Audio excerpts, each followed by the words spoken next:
This is the view at Clinton headquarters, obviously reacting to that news in Florida. Long faces at this viewing party here. This is Clinton headquarters in New York. Andrea Mitchell, she is there. Andrea? Well, you're showing the faces, the stunning information as it's been progressing here of Donald Trump winning Iowa, which was pretty much anticipated, and Florida. But this is such a narrow path. And for all this time, we've been talking about the multiple paths that she had and the narrow path that he had. And clearly that was a misjudgment by all of the conventional wisdom. So pollsters missed it, correspondents missed it, all of the analysis. The focus on the early vote, which was clearly misplaced because we were attributing too much weight to the early vote and not counting what was still out there. Andrea Mitchell at the Clinton headquarters, where there has been a sharp reaction to that news that Florida has gone to Donald Trump. It is the opposite reaction, I can assure you, at the Trump headquarters. That's where Katie Tur is now. Katie? Going through some of the exit polling data, and you came across something fascinating. Well, this is fascinating. One of the swing groups that we have been watching in this election is suburban women who swung from Bush to Obama won them in the last election, and we were wondering where they would go. Hillary Clinton was in Wisconsin, we just checked, was April 2nd, 7 months ago. So a tight race here really was not on the campaign's radar screen at all. Now, the Clinton campaign itself was very chatty earlier in the night. They've gotten quite quiet, but I did manage to get through to a Clinton aide a short time ago who says that they do. With its, 4 electoral votes. But, I mean, there are many ways now, I'm not many, but a number of ways now that Donald... It is absolutely the opposite reaction. They're chanting USA, USA, USA here. The mood only grows happier by the minute.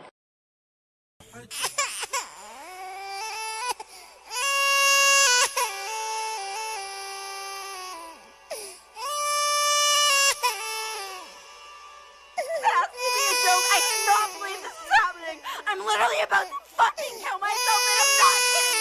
You better fucking fix this shit right now. I literally am gonna die in an ambulance. And how fucking dare anyone out there criticize Hillary after all she's been through? I just wanted to cry because I want Hillary Clinton to be president.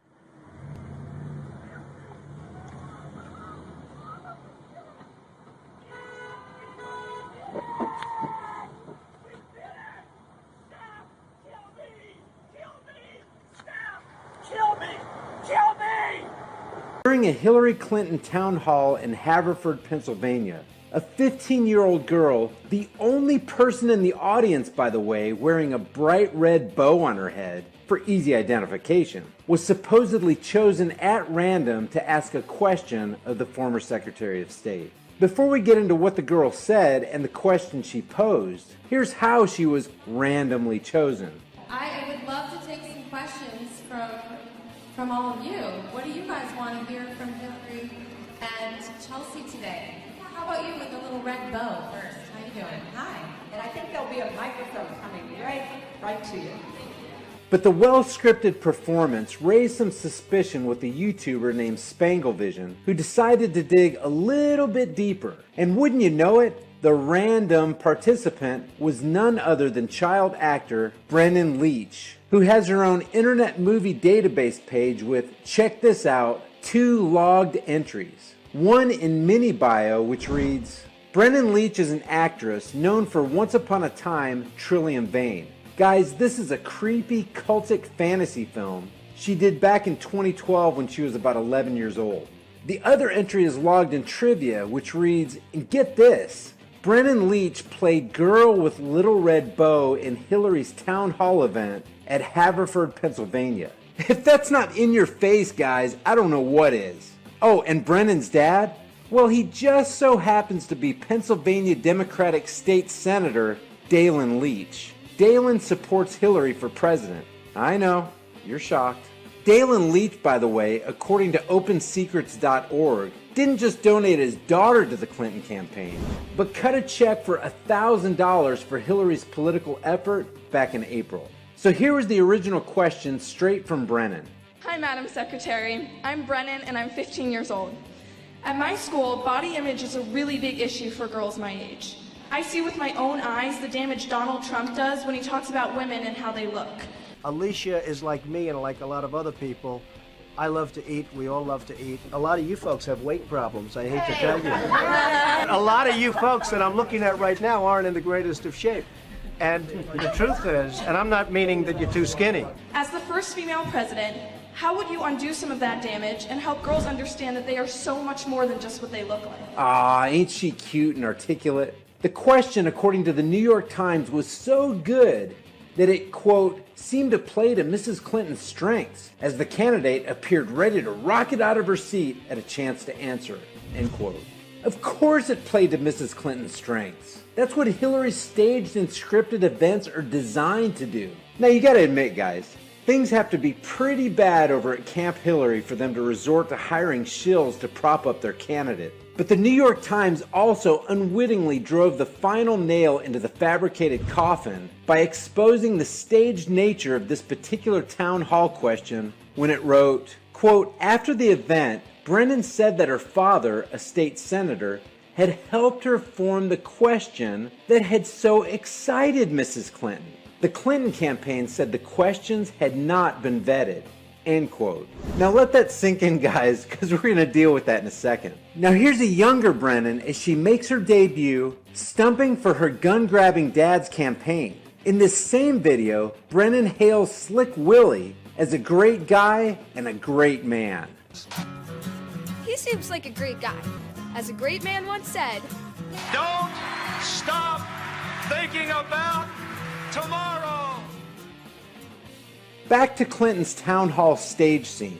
What we're supposed to believe is that the announcer just so happened to pick a random girl out of the audience who just so happened to be the daughter of a Democratic, pro-Hillary financial supporter who just so happened to have written for his daughter a well-formulated anti-Trump question that allowed Hillary to play on the emotions of bullied children and their parents. I'm sure this is all just a huge coincidence. Hey Hillary supporters, you keep on getting played for fools. How do you guys feel about that? The New York Times went on to report, quote, Brennan said she had lost a friend to suicide last year. Mr. Trump's candidacy, Brennan said, has heightened her concerns at school, end quote. They also reported the teenager as saying, it's really hard for me throughout school to see the pain Donald Trump inflicts on my friends, citing examples of bullying, especially at such an insecure time as middle school and high school, end quote.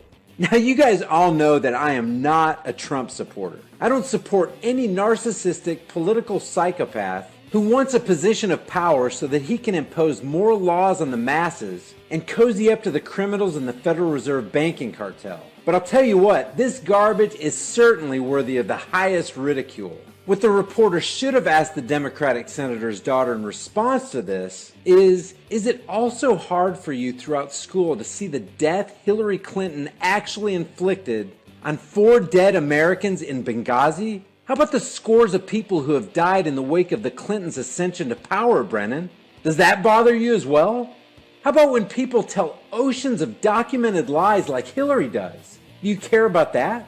Now, if the first question by the girl with the bright red bow is staged, it's hard to believe that the following questions were not staged. Because the second question had a woman from the audience suggesting Clinton do something about gun violence, to which Clinton said that 33,000 people a year die from guns.